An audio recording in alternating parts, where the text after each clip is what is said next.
Hello everyone, Lawrence here from Unicorn Reviews with my review this time of the Silverstone LD-01.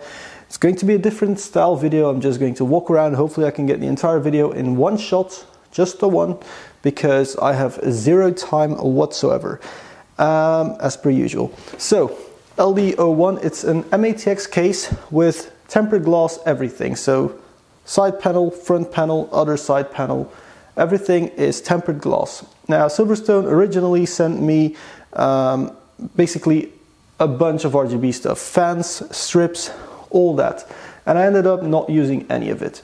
Now you think maybe, Lawrence, you're being really unthankful, and no, not at all. I just didn't find the room in this case. So in a very normal case-like way, we're going to start off with the back of the motherboard tray. Now this is because it'll quickly show you that this is, of course, an inverted micro ATX motherboard. So obviously the side uses thumb screws, and then you can just take the glass panel off. As you can see, nice and thick glass panel, slight green tint to it, but it's really thick, really heavy, and it has metal mounts to it, so it will actually, be secured properly, not with annoying thumb screws that go through the glass and you get the glass all smudged trying to, well, put the panel on, and then you have to take it off to clean it again. So this is the back of the motherboard tray. Now there is obviously a massive cutout for your CPU, which I'm not going to touch because I'm not a complete idiot. Room for 2.5 inch drives, so probably SSDs. There's about 2 centimeters of depth at this point. Over here in the front, there's actually close to 4 centimeters of depth. Now that would be great to mount RGB controllers, but you have to keep in mind you also have to put all your wiring here. Now what you can maybe already see with this build is there's not a whole lot of wiring going on. It's just the 24 pin that's through here. So I'm not even running a graphics card, I'm just running an APU to keep things really, simple, tidy. Now it uses a basement style for the power supply, so you can put a full-size ATX power supply in there, but keep in mind this is a 160mm long unit, and I have what appears to be 2 fingers, which is not a whole lot. So if you go with modular power supplies, make sure you plug in the cables first, then wedge it in, because it slides in from the side and not from the back. There is of course some room here, so this will mainly be for your water cooling, so I do have an all-in-one liquid cooler in there. You can mount triple hard drives with the sort of expanding. Okay, so you just put the drive in, snap it together, and slide your drive in. Mount, of course, on this side. It's not, the most sturdy way. There's obviously some wobble to it, and there's no way to hard mount it. So system integrators, this probably isn't for you, but if you're going to build your case, put it somewhere and forget about it, it's perfectly fine. I really like how Silverstone included quite a few zip tie hoops. So there's one here, a couple of them here, and they use Velcro straps to, be nice to the environment and all that. You can also tie zip ties over here as well. So that's all nice. And the thing is, you will have to use this one. So this cable right here is the HD audio for the front panel. And as you can see, it's barely long enough to reach the motherboard header over here. And the header will always be over here. No matter what motherboard you have, your header will be over here. So maybe they should have added a tiny bit more, even if it was just 1.5 centimeters, 2 centimeters of extra wire, would make your life a whole lot easier, because it's quite tricky to get it in there. Another thing that bothers me a little bit, there are no cutouts at the top. So either your cable goes in here or your cable goes in here, because keep in mind the entire motherboard is upside down. All the other stuff is easily accessible though, so your SATA drives, your 24 pin, and your 8 pin even goes through the bottom of the basement, like usually your 6 pin would. So that's all really well thought out, easy to use. Now, moving to the front, it's really nice to finally have a zoom lens and autofocus. The front just snaps off, and it too is really heavy, really sturdy build. And as you can see, there's a massive air intake in the bottom and a mesh air intake in the top. So the system won't completely choke. It's not great for airflow, but your stuff won't completely overheat either. Overall, it's pretty good. I really like the dust filter implementation.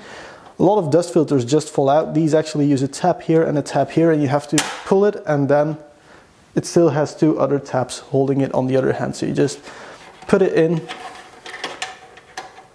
wow, and then you clip it in place. So it's a really good dust filter, easy enough to clean and replace. Alright then, second attempt at talking about these fans, because my camera just crashed. Anyway, so these are the standard fans that come with a Silverstone Tundra TD-02 240mm radiator. All I wanted to say is replace them as soon as you can, because they're horribly loud. The lowest speed is like 1500 RPM or something, my motherboard reports. So I still had to use a PWM fan speed reducer, and they're still audible. So just replace them. But what's really cool is you can put 240s in, or even 280s. The room is there, plenty of vertical room, so cooling your CPU will not really be an issue whatsoever. But I would actually recommend going with an air cooler, as you'll see in a bit. Silverstone included holes here, so if you want to get the whole RGB show going on, then you definitely can. Plenty of room for your RGB crap to go through here. Really nice and well thought out even. You can even, you know, put your hose through here, do crazy stuff with it, but that's for another day. Right now, let's have a look at the main chamber, which is pretty empty because, as I said already, or actually I didn't tell you guys, but the goal for me with this system is to use it with my turbo trainer. So this is my old mountain bike, hooked it up to one of those torture machines over there, and then you can play a video game called Zwift, and it gives you like structured training schedules. So that's what I'm using this for when my camera finally decides to focus. But enough about that. The game really doesn't require all that much processing power, and so I figured let's just put some cheap hardware in this so I can actually use the case, because I couldn't find an X470 motherboard to use it with my normal CPU, and I didn't want to give up on a lot of the features that X470 has, like for example the Store MI, which is like tiered storage without having to get a really expensive Windows license. Alright, see if it will actually focus. There we go. So as you can see, it's completely inverted. So your 8-pin goes in through the bottom. So does your fan splitter. So this is like a Noctua fan speed reducer that I have in there. And then you just put your hoses to the front. Now, a bit of an issue here, and that's why I say you might want to use an air cooler. So as you can see, I hope as you can see, there's hosing over here, and your PCI slot is right about here. So if you put a massive graphics card in, then it'll probably touch the hosing, because the hose can't get in the bottom, because then the basement is there.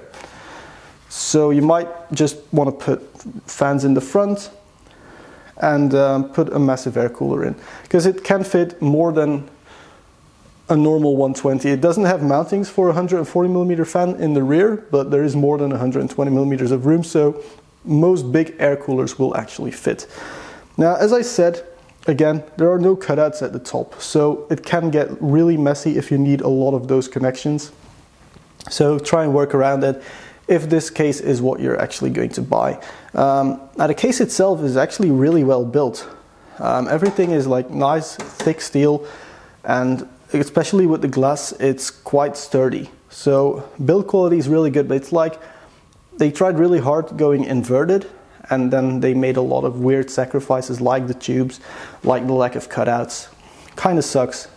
Anyway, what you could do is put a mini ITX board in there, and then you actually have an awful lot of room here in the top. So you can put a massive 280 with push-pull in the top and still clear your graphics card.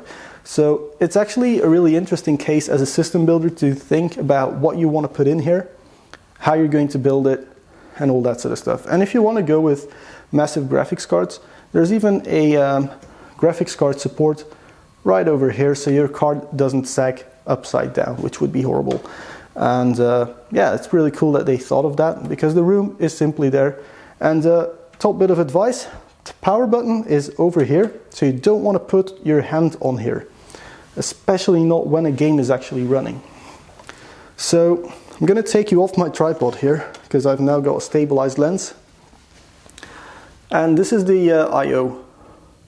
So as you can see, if it finally decides to focus, dual USB 3.0 and a Type-C, but both use the old USB 3 connector, which is actually a good thing because not a lot of motherboards have the new connector. And then there's a magnetic dust filter here in the top, so it just comes off, and then you can see it's completely offset and you can fit a 280mm radiator. Also no reset button, so for those of you whose system crashes a lot, no reset button. But other than that, it's pretty easy to build in here and to get a good build going. But as you can see, you really want to watch out with wires up there in the top. Thank you all very much for watching, and I'll see you guys in the next one.